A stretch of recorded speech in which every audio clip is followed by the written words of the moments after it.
tudo bem com vocês? Hoje é dia 22 de abril. Antes de assistir essa aula, eu peço que você recapitule o descobrimento do Brasil e capitanias hereditárias, tá ok? Vamos lá. Tiradentes, Brasil colônia de Portugal. Dizemos que um país é colônia de outro quando ele é explorado e não possui independência.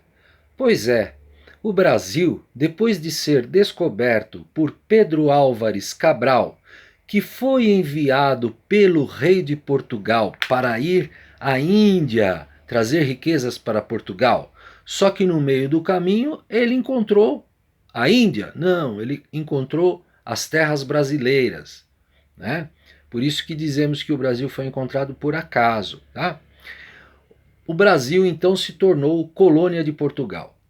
Você se lembra que estudamos o descobrimento do Brasil e as capitanias hereditárias? As capitanias hereditárias eram os amigos nobres do rei de Portugal que vieram para o Brasil para explorar as riquezas do Brasil. As capitanias hereditárias foi um sistema em que o rei de Portugal escolhia seus nobres amigos para virem aqui no Brasil para governar determinados territórios e explorar as terras brasileiras, levando riquezas daqui para Portugal. O sistema de exploração feito por Portugal no Brasil durou de 1500 a 1822, quando o Brasil se tornou independente de Portugal. Isto é, só em 1822 é que o Brasil deixou de ser explorado por Portugal. Vejam que são 322 anos de exploração de Portugal no Brasil, né? Essa exploração não era apenas de levar riquezas como ferro, madeira, plantações, minérios, ouro. Era de impostos também. Além do rei de Portugal mandar levar tudo isso para lá, ele queria impostos, e impostos altíssimos, daqueles mesmos amigos que ele enviou para cá, daqueles amigos que eram das capitanias hereditárias, que dividiram o Brasil em territórios para exploração. Ele pedia impostos, né? E esses amigos do rei, como que eles enviavam impostos? Cobrando das pessoas, da população, dos empregados. Então todos pagavam altíssimos impostos para Portugal. Não é isso? Os donos das terras usavam escravos, além de todos esses problemas, eles usavam escravos. Mas nós vamos estudar a escravidão em outro momento, tá ok? Com os altos impostos, estava muito difícil para os donos das terras, para esses amigos do rei mesmo, estava difícil, porque eles tinham que cobrar esses impostos de todos, né? E para toda a população que vivia no Brasil, pois uma grande parte de tudo que as pessoas produziam e ganhavam no Brasil tinham que enviar para o rei de Portugal, tinha que dar para o rei. Isso foi gerando uma revolta muito grande nas pessoas e em toda a população. A população começou a ficar revoltada, tem que pagar, pagar, pagar, pagar, pagar. Imagina, quase tudo que você ganha, você ter que dar para um rei de outro país. Foi nesse contexto que surgiu Tiradentes, né? Vamos ver agora como é que o Tiradentes surgiu.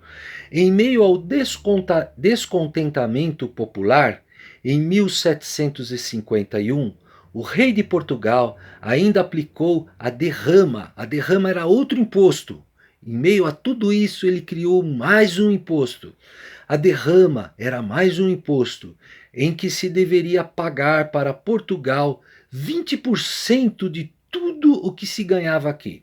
A exigência do rei era essa. Por exemplo, se fosse nos dias de hoje, de cada 100 reais que você ganhasse, você deveria enviar para o rei de Portugal 20 reais, e ainda por cima em ouro, tá? Então assim, tudo que as pessoas ganhavam aqui, nada era daqui, tudo tinha que pagar imposto.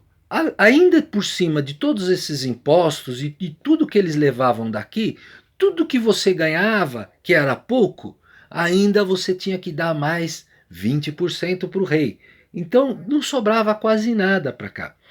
O povo foi ficando muito e muito revoltado, pois além de todas as explorações que Portugal já vinha fazendo no Brasil, sem dar nada em troca, ainda queria mais e mais e mais.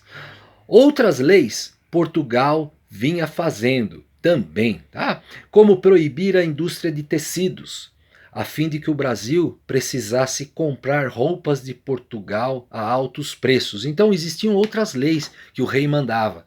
Por exemplo, tudo que ele podia fazer o Brasil comprar a altos preços, aqui as pessoas daqui, ele fazia, ele obrigava as pessoas a comprar. Então, além de tudo isso, né, Portugal fazia de tudo para que o Brasil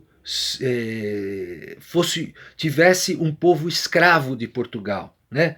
O povo andava muito cansado com isso tudo. Deixa eu virar a página aqui. Esse descontentamento foi crescendo e crescendo e foi se formando um movimento contrário a Portugal, que queria a separação de Portugal. Né?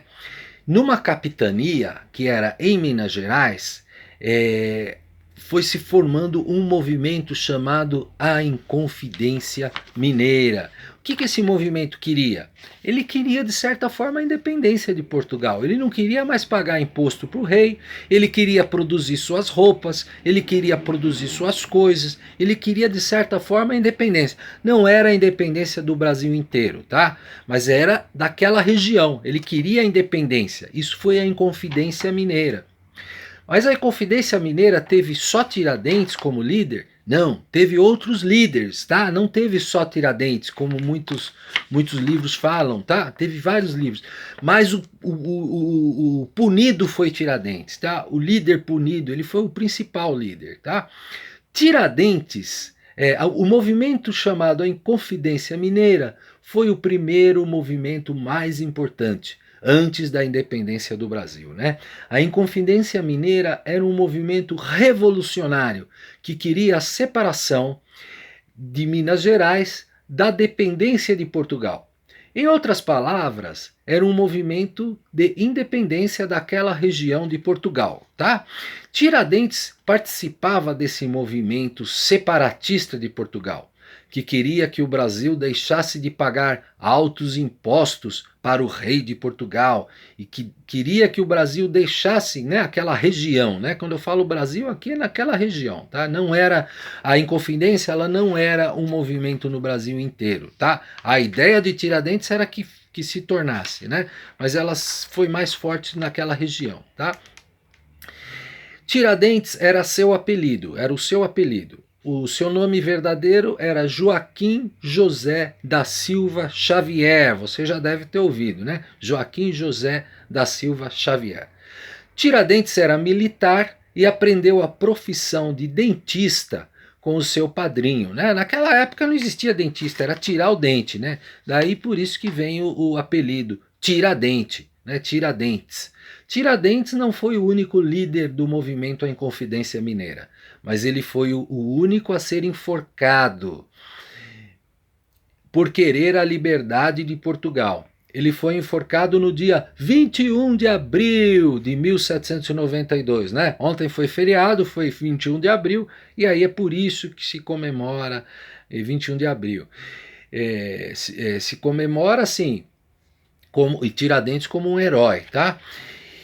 E seu corpo foi esquartejado e espalhado pelas ruas. Olha, que crueldade, né? Além de enforcar, cortaram o corpo dele todinho e espalharam pelas ruas, a fim de servir como exemplo para quem quisesse se libertar do rei de Portugal. O rei de Portugal era muito cruel, muito ruim, né? Foram tempos muito difíceis aqui. Na época havia escravidão, exploração do ser humano e o Brasil era apenas uma terra que servia ao rei de Portugal. Vejam que só 100 anos depois é que em 1822 Dom Pedro I conseguiu declarar a independência de Portugal, né? Quando ele declara independência ou morte com o exército brasileiro, ele declara independência de Portugal e põe fim à dependência e à crueldade de Portugal. Por isso, Tiradentes é um herói nacional. Dia 21 de abril é um feriado em homenagem ao herói Tiradentes, que morreu pelo Brasil e começou um movimento de libertação do Brasil, né? Ele queria essa libertação. Ele não conseguiu naquele momento, mas a libertação foi conseguida depois por Dom Pedro I. Então note que o movimento que ele começou aqui naquela época foi muito importante. Então, por isso que nós comemoramos o dia 21 de abril.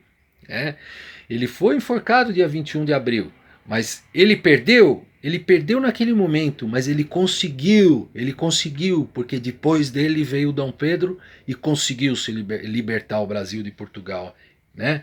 A libertação total do Brasil foi concluída por Dom Pedro I, quase 100 anos depois de Tiradentes. Em 21 de abril de 1792, morte de Tiradentes. Motivo: liderar o movimento separatista, que era contra a exploração de Portugal. Nome do movimento: A Inconfidência Mineira. Então 21 de abril. Agora, em 7 de setembro de 1822, tem a independência total do Brasil, feito por Dom Pedro I. Esse texto é meu, ele foi adaptado para o 5º ano do ensino fundamental do Colégio Jardim da Glória. Muito obrigado a todos. Agora eu peço que vocês façam um resumo de tudo aquilo que você entendeu sobre o texto, tá? É para entregar até amanhã, tá? Só que é o seguinte, gente, eu vou pedir aqui para vocês, tá? A Letícia tem enviado todos os trabalhos, todos os problemas, tá? O João tem enviado quase todos. A Gabriela tá faltando bastante, tá? Tem enviado alguns, tá, Gabi? Tá bom, você tá se esforçando, mas precisa cumprir mais o que eu peço, porque senão começa a acumular, tá? Porque assim, eu peço, aí não entrega no dia, aí no dia seguinte eu já estou enviando matéria de novo, tá? Aí fica acumulado o do dia anterior e o do dia seguinte. Aí acaba não enviando no dia. Aí fica acumulado 3 dias, tá? Então tem coisas aí que tá faltando desde a semana retrasada ainda, tá? Olha, vamos começar a colocar em ordem, tá? Eu deixei aí, eu não dei lição no final de semana, eu não dei lição ontem no dia que foi feriado, para vocês colocarem em ordem, tá? Letícia, tá tudo em ordem, tá, Letícia? Não é para você, tá? Vocês não colocaram em ordem, tá? Joãozinho, tá? Você é esforçado, você é inteligente, faz aí, tá? Gabi, você também é esforçada, você também é inteligente, tá? Não deixa de fazer os trabalhos, tá? Eu enviei uns problemas na sexta-feira, bem facinho, para você aprender a fazer problema de matemática, tá bom, Gabi? Você sabe fazer, é só ler com mais atenção, tá bom? Então, obrigado a todos, fico no aguardo aí. Se não der para enviar tudo, não faz mal, tá bom? Mas tenta pelo menos, tá? Não vai largando não, tá? Até!